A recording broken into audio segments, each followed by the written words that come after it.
علیکم۔ میرا کام Islamic world کی امن اور یونائٹی کا ہے۔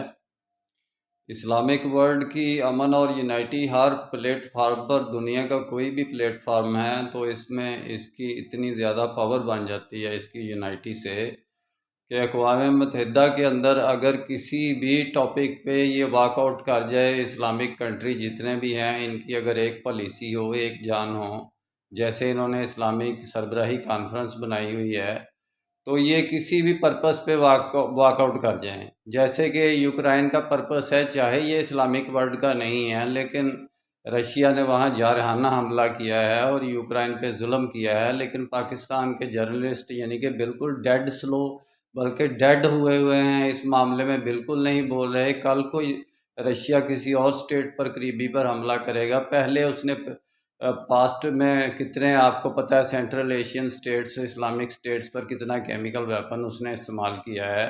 تو آپ کیوں نہیں ہے یونائٹڈ نیشن میں دوسری قوموں کی بھی، یعنی کہ جو ظلم ہوتا ہے اس کے اوپر بولتے، اور اپنی جو قوم ہے جو کہ اسلامک ورلڈ ہے، جو کہ مسلمین کی قوم ہے، بحیثیت ہم ایک قوم ہیں، جتنے بھی چاہے کنٹری ہیں، وہ تو بعد کی بات ہے کہ میں یونائٹڈ اسٹیٹس آف مسلمین بنانا چاہتا ہوں، لیکن اس سے پہلے بھی ہم ایک آواز ہو کر، ایک طاقت بن کر، یونائٹڈ نیشن میں ایک قوت بن کر ہم ایک چھا سکتے ہیں اور اپنی بات منوا سکتے ہیں، لیکن ہم اس طرف آتے ہی نہیں ہیں۔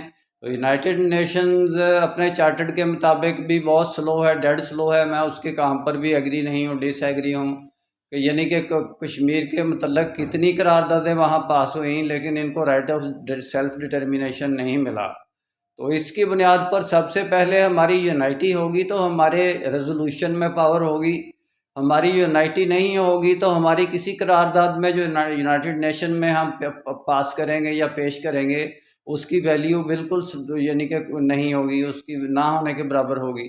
جب تک کہ ہماری اسلامک ورلڈ کے اندر یونائٹی نہیں ہوتی، اتحاد نہیں ہوتا، ایک قوم کی ریپریزنٹیشن نہیں ہوتی، اس وقت تک ہماری کوئی طاقت نہیں ہے۔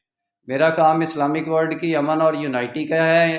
انشاءاللہ ڈیٹیل میں بات پھر ہوگی۔ نسبت وحدت خدمت خیر کے ساتھ، اللہ حافظ۔